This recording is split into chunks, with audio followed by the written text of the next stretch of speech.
الحمد لله والصلاة والسلام على رسول الله وعلى آله وأصحابه ومن والاه.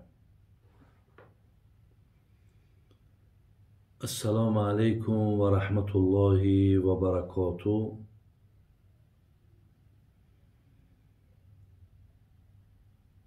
قبلا برادران و خواهران و پدران و مادران عزیز، از الله توانا، از الله بی‌مثل، از الله بیمانند، از الله یکتا دعاگو هستیم که این عبادت های ما و شما را، این سعی و کوشش ما و شما را در راه خودش قبول گردانه و از الله مهربان خواهان او هستیم که جمله عبادت هایی را که ما انجام میدیم خداوند هم قبول فرماید و هم توفیق من دهد که باز عبادت هامان در راه رضاگی الله مهربان زیادتر بگردانیم. از خداوند بسیار مهربان خواهان او هستیم که همه تلاش های ما، همه زحمت های ما، همه دلسوزی های ما به خاطر داخل شدن در جنت است. ما را از این نعمت برخوردار بگردان. الله مهربان دم آخری همه ما را دم راحت بگردان. آخران کلمه را، جمله را که زبان ما تلفظ کند این لا اله الا الله باشد و با این کلمه زیبا این دنیا را پدرود بگوییم. الله مهربان آخرت ما را هم آباد بگردان. خدای به سوی تو از عذاب قبرت، از عذاب آتش جهنم پناه طلب میکنیم. الله مهربان دردمندا هستند، شفای کاملشان نصیب گردان. بی فرزندها هستند، فرزندای صالح و فرزندای خوب و فرزندای نیک را الله مهربان نصیبشون گردان.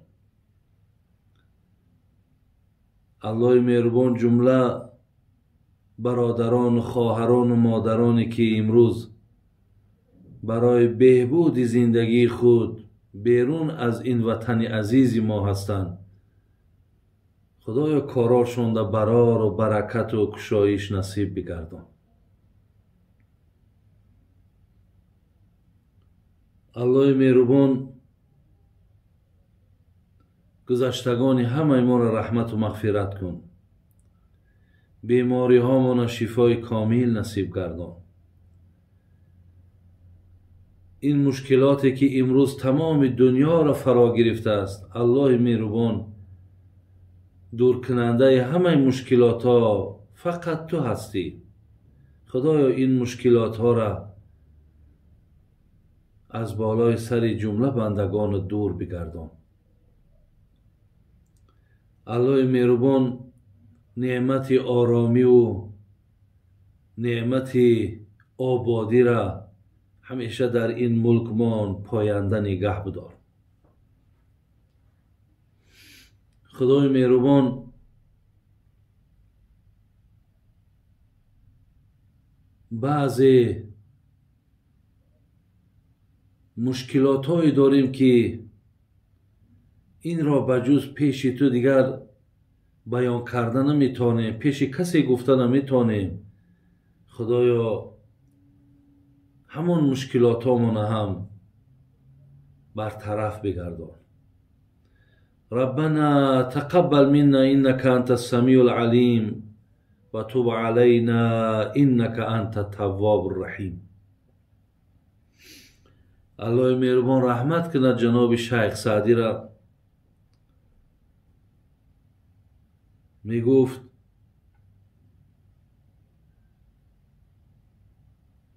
خر به سیع آدمی نخواهد شد گرچه در پای منبری باشد.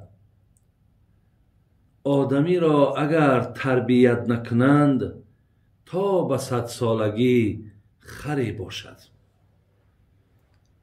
الله این عزیز خدا را رحمت و مغفرت کند که برای ما و شما چی گفتنی های خوبی دارد و چی اشاره های زیبایی دارد. گفتی حضرت مولوی که گوش باید که بشنود این را. برای این سخنها گوش در کار که گوش اندازه. بعدیانی که گوش انداختیم برادران عزیز در حق جناب سعدی دعا کنین و خودتان به این سخن بسیار زیبای حضرت موافق گردانین.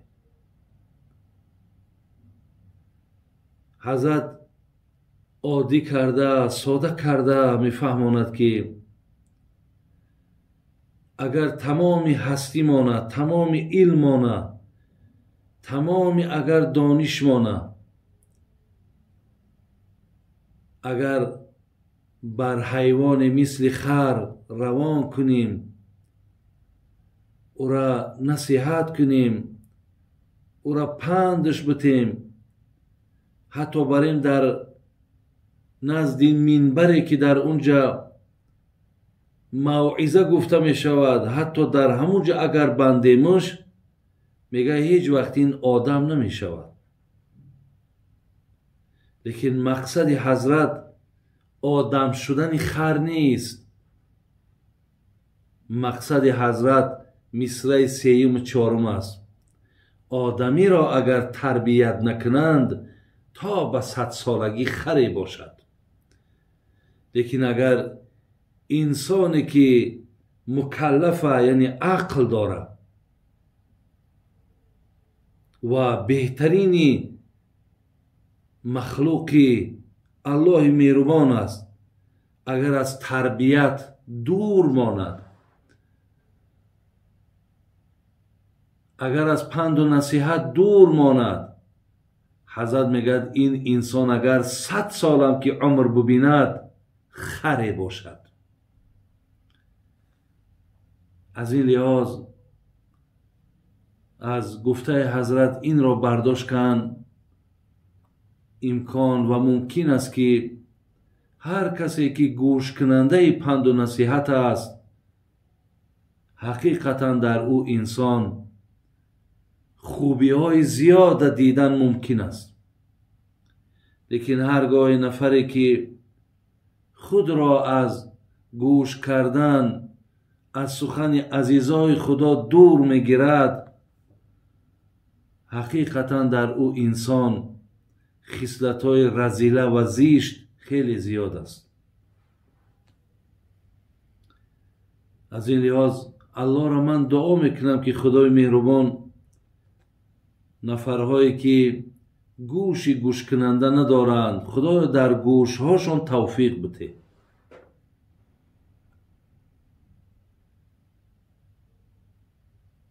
زیرا که جناب خود همین شیخ سعدی می گفت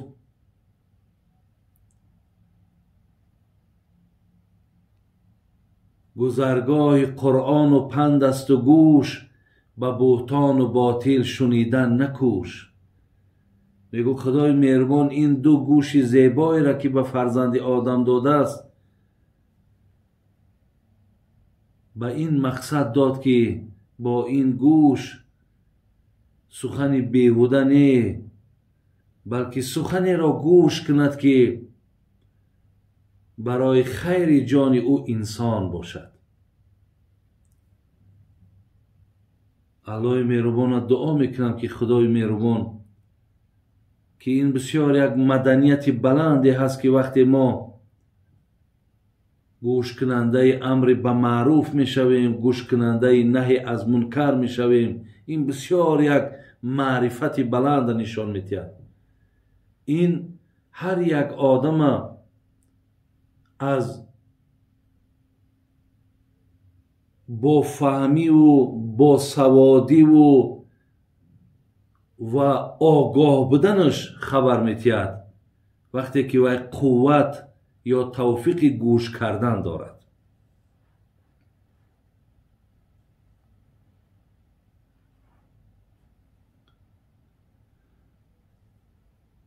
الحال برادران عزیز و گرامی، من سوالهایی که در پیشم دارم برای شما جواب میگردانم.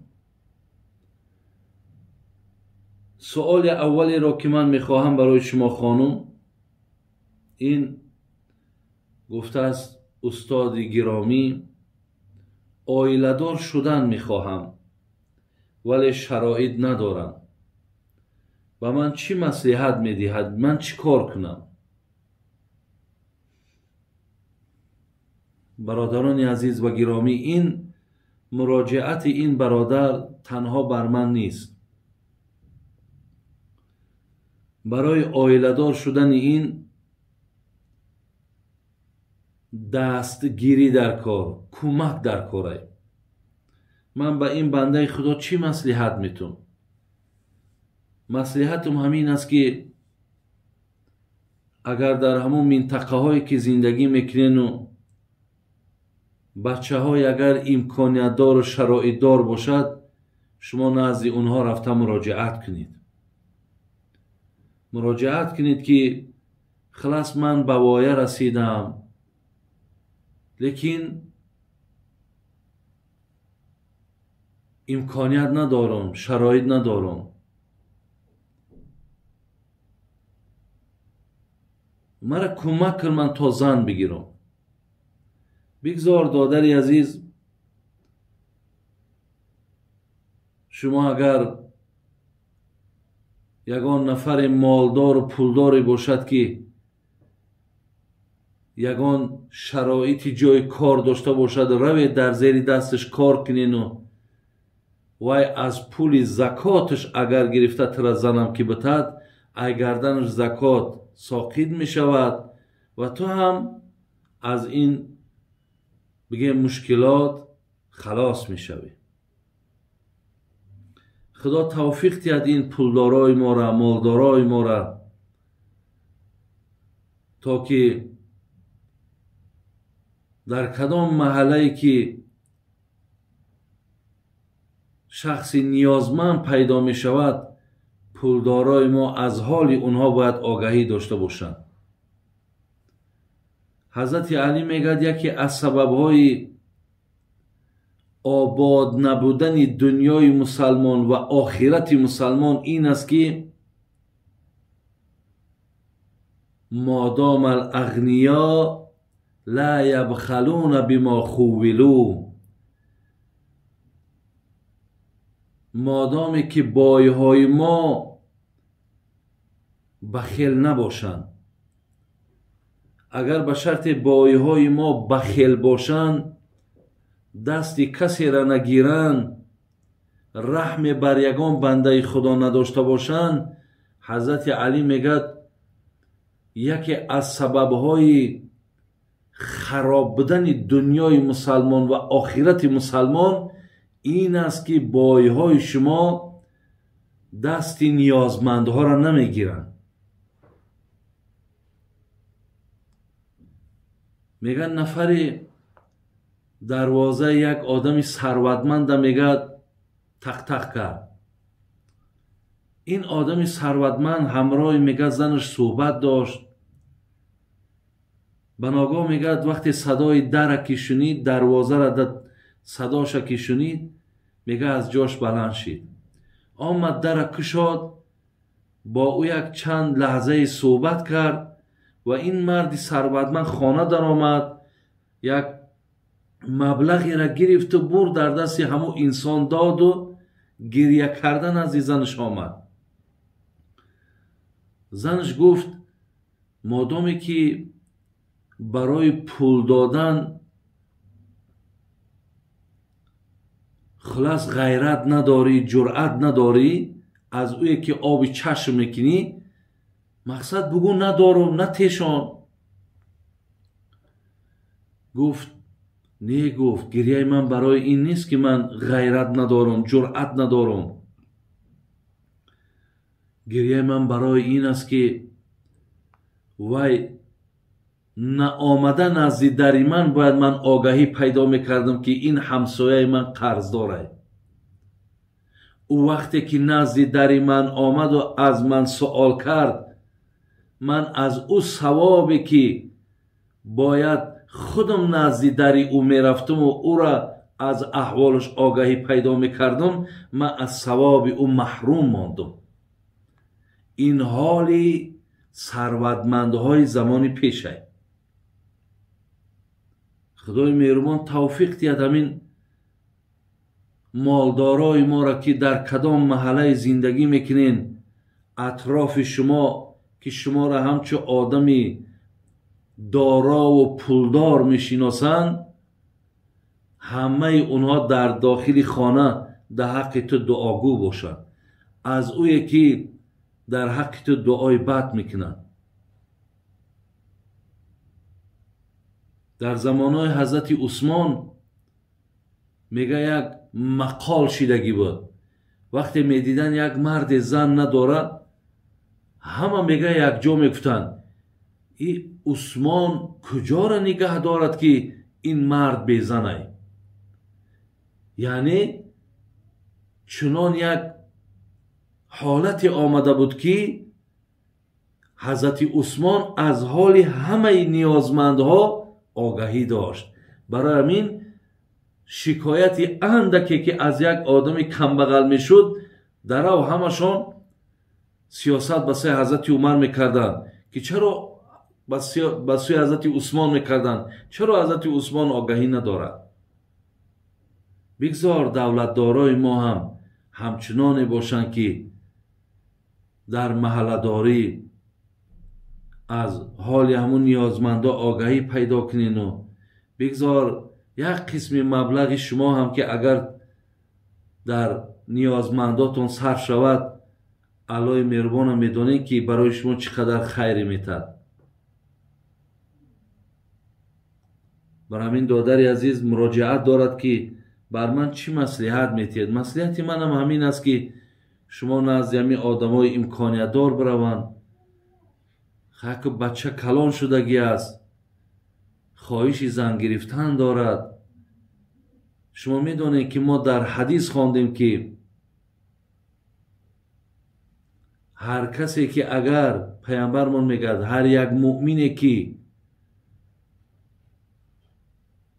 طعام دوست داشته برادرش را تیار میکند و او برادر فریاد میکند که بیا خانه ما یک پیاله چای، وقتی او میآید میبیند که همون طعام دوست داشته در همین خانه پختن، وای وقتی که با یک دل خرسند میگه همون طعام میخورد، برای همین نفری طعام پز، برای همین نفری که دسترخوان پرتافت، برای این گفت شفاعت من واجب میشود. اگه شما برادر عزیز تصور کنید که خواهش ای رازگی خرسندی ای صاحب یک زن شدن ای، وقتی شما اگر نیازی ای را برارین، برادران عزیز پیامبر گرامی میگد که شفاعتم بر تو واجب میشود. برای همین برادرای پولدار امکانیت های بسیار دارین. شیخ سعدی میگو به دنیا توانی عقبا خری، بخر جانی عزیز ورنه حسرت خوری. یعنی از همیجا استاده میگه آخرت هم خریده میتونی. یعنی این مرحمت یکی از همون خریدنی آخرت همین است که هر نفری که اگر زن ندارد شما وقتی زندارش میکنین، خوردنی ندارد وقتی خوردنیش مقصد شما میرسانین، خانه نداره شما او را صاحب خانه میکنین. شما اهلک از همینجا ایستاده آخرت تان خریدیستین. اگر میگد نخرید، از همینجا ایستاده آخرت نخرید، ورنه حسرت خوری. دنیا را پدرود میگوی این مال و ملک در همینجا میمانی، میرای ولی با خودت حسرت میبری. برای همین برادرای مالدار شما بسیار امکانیت زیبا دارین، به خدا بسیار امکانیت بهترین دارین که با مالهاتان امروز مردم نیازمنده، مردم حاجتمنده دستشان بگیرین. همه دست میبرداره میگه خدای مهربان در عمرت و در مالت برکت یا تو تا زمانی که عمر داری برادر عزیز تو کم بغلی را نمیبینی. تا زمانی که انشاءالله تو عمر داری تو خاری را نمیبینی. و همیشه نامت آدمی سخاوتمند، آدمی سخی همچنان باقی میمونه. برای همین خوش به حالتون که اگر شما از زمره همون مردمی پولداری باشین که همه در حق شما دعای خیر کند. الهی مهربان توفیق تانتیه. سوال دیگر گفته است اگر امام نباشد ما نماز جمعه را نخوانیم و پیشین خوانیم گناهگار میشیم؟ اگر برادرای عزیز یعنی مسجدها اگر به شرط کشاده باشن ولی شما میرین مسجد، مقصد میبینین که امامی که جمعه شما را میخوان نیست، شما گوین امام ما نیست اگه ما همینجا جماعت پیشین میکنیم، اینش نمیشود. یک نفری را شما انتخاب میکنین نماز تانا میخواند، امام جمعه نشید با دیگر نفر میشود که امام شود. لیکن اگر مقصد از امروزهای باشد که مسجدها مقصد بسته شدن و علت چه ما و شما میدانیم که امروز برای چی مسجدها بسته شدن، که این درد امروزه، بیماری امروزه وادار کرده است که تا درهای مسجد بسته شوند. اگر به شرطی که مقصد از امروزه باشد ما مقصد میتونیم که پیشینامو نخوانیم، یعنی امروز دیگر امکان مقصد دیگر جماعت جمعه کی نیست، ما میتونیم مقصد پیشینامو نخوانیم. اگر به شرط در یگان خانم روز جمعه هم اگر شما چند نفری مقصد اگر 3 کسین 4 کسین خواهین که اگر جماعتی پیشین کنین، شما میتونین که در همون روز هم جماعتی پیشین کنین، یعنی اجازت های.